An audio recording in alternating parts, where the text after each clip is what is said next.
Macon Phillips, as you've been told, is the director of new media at the White House.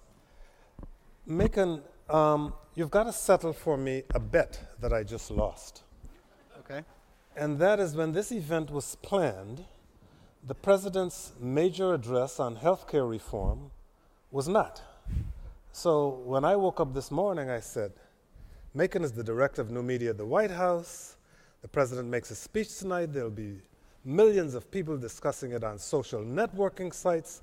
Millions of people will be twittering about it. They'll be emailing about it. No way the director of new media is going to be able to make it this afternoon. And when I got here, you were already here. I lost a bet. How'd you do it? Well, this is the place to be. I mean, this is a, you know, the president makes a lot of speeches, but there's only one Gov 2.0. No, I mean, it's, I'm here because I have an incredible team that I work with, and I'll be heading back there after we're done. But I think speeches like tonight, moments like tonight, will be yet another example of the power of social media, and we're really excited to see how the message coming out of the speech is amplified and sort of the conversations continue in this space in the days and weeks ahead, because it's going to be a very interesting time. One of the things that intrigues me about your position is, will the title of your job change or will it never? Have you got to operate on the premise that we are in an era of ever-emerging new media? Yeah, I think that one of the things I've learned is to never say never, particularly in this field, which is by definition constantly evolving, constantly new. My role is new for the White House. There's a lot of career staff in the departments and agencies of the federal government that have been doing similar jobs for a while, and there was a guy named David Almasy who was in the Bush administration dealing with the website. But I think that the capacity we have now is unprecedented. The sort of capacity to create content, to participate in new communities, and to be a contributor to the innovation and development of new media within government. But I think really the goal is for everyone in government to develop a greater appreciation for new media, for the power that technology and these new types of relationships offer, so that ultimately I work myself out of a job. There may be some leftover need to tend to the website or tend to things, but ultimately I think that the best online program is an online program that is full of people who are doing other things and using the web to communicate with one another and the public. Clearly you're on the cusp of a change in the way government does business, changing the way government and citizens interact. Exactly what does the president expect of you? What is your charge? I think that we can break it down into three main areas. The first is to amplify the president's message. I work as part of the White House communications team. The president has an agenda and a message that he wants to make clear to the country. And to the extent we can help bring that message to new communities, to new spaces online, we do. And that isn't always just posting something and hoping people come. There's a whole new type of conversation that's happening out there that we're working on. And the second is to open up the White House and to open up government generally. And I think my colleagues, I know Beth Novick, who's speaking after me, can speak a lot more specifically to this. So I don't want to steal a lot of her presentation, but there's been some great strides to open up government, to really show how it works, to make data more accessible, to introduce a new level of transparency. And the third, and I think what is the most important, certainly to me the most exciting, is figure out opportunities for the public to be able to participate in their government. I think that's one of the themes, of course, of this event, which is government as a platform. But in our role, I think we're very much on the front line of that, trying to understand how we can get out of the way and allow public to communicate with one another and public to communicate back to the government. Is that the difference? And if not, what is the difference between the job you're doing now and the comparable job you were doing in the Obama campaign when you were also director of new media? There's a lot that's different about working in the government than working on the campaign. Some better, some worse. But I think on the campaign, there were really clear objectives that were based on years of campaigning. And we looked at the new media program as a way to raise money. That was a very big part of it. A way to move message, but also a way to mobilize voters, whether that's voter contact, whether that's canvassing or phone calls or that sort of stuff.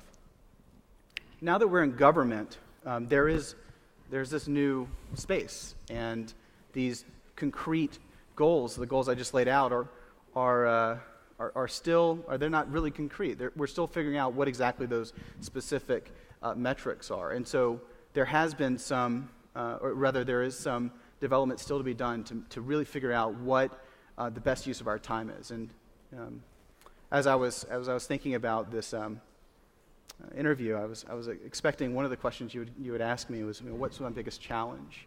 And it's a question that I realize I probably should have an answer for. And to me, it comes from that. It comes from that difference between what we had on the campaign and what we have now, which is our team spends a lot of time looking at broad opportunities within government, broad opportunities that my colleagues have talked about. Vivek will talk about tomorrow. I know Anish spoke about earlier this morning. To change the way we do business, to really make some profound changes. But we're also beholden to the day-to-day communications operations of the White House. For example, there's a speech tonight, and that's been taking up a lot of my time. And so balancing those activities for me is one of the biggest challenges. And I think in some ways that's a little bit about what's different than the campaign. Well, there's a question that I thought of that I didn't think that you would think of at all. What's your biggest challenge that you're experiencing? Public speaking. Given the nature, the fact that the president is speaking tonight about healthcare reform, is there a role for new media in healthcare reform? Can it address inefficiencies in the existing system? Oh, absolutely. I mean, there's a role in healthcare reform insofar as we're making a case for the president's plan and for the Congress's legislation that it's going to pass. And I think that area is where it's full of stories, it's full of arguments, it's full of debate and deliberation, and it should be. And we've seen debate unlike anything before, vigorous debate, and that's very important. But of course, new media is also, and not just new media, but I think more broadly what we would consider the new era of government with technology, Gov 2.0, is within the administration of healthcare itself, whether that's through looking at how technology can impact HIPAA standards or how it can help people discover healthcare resources that they may not have otherwise realized, how they can have more healthy living, how we can use new media to help achieve the strategic communications goals of the H1N1 preparedness plans that we're putting together. There's a lot of opportunities for not just advocacy of policy, but actual policy implementation using the tools that we've developed. When you talked about the biggest challenge you faced before, you talked about the fact that in a lot of ways you are in a process of discovery and reinvention.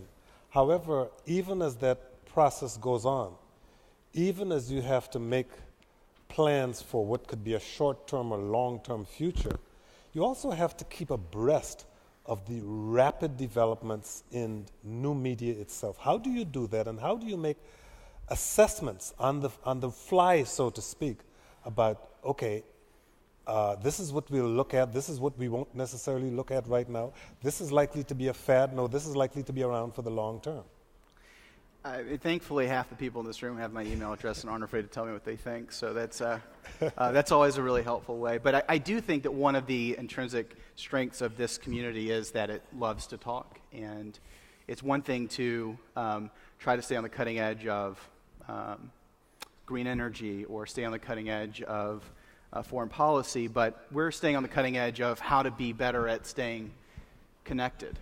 And so the people who are actually thought leaders and implementing interesting projects usually do a great job of talking about this. So The biggest problem, and I think many of you probably feel this just from today, is that there's a lot of information out there. You've been sitting here like the Maxwell commercial, probably hearing all of this stuff. So for me, it's really processing and filtering out what's most applicable to us. But I will say, I know Bev Godwin spoke earlier today, and I think one of the resources that I didn't realize coming into government that I was really pleasantly surprised to find were the web content managers, were the CIOs who had been paying attention to this, had been participating in these conversations, and were already making great strides in making government more tech-savvy, more fun. And so they have been an incredible resource for me, whether that's GSA or TSA or the State Department. There's those are the information officers, but it occurs to me that this has got to be a steep learning curve for a lot of other people in government. Is that something that you're also finding? I think that in some ways there's a steep learning curve. I do think that there are cultural challenges to the loss of control, the loss of hierarchy that collaborative processes and participatory communication, so to speak, involves. And so we're seeing progress in that. I think that we're actually demonstrating progress in that, but that we have a ways to go. Success breeds success, and I think as we make steps within government with the support of this community, and as we make steps outside of government that are instructive, we'll find that it's a snowball effect and that culture changes. Government 2.0 involves the ability of citizens to be in contact with the government to be in contact with citizens, citizens to be in contact with other citizens, and government to be in contact with other government agencies. What's the main advantage of being able to interact literally with millions of Americans and with, frankly, other people in the rest of the world? Well, I think that one chief advantage is the ability to communicate directly, to make your case to... See, in other words, they don't need me anymore.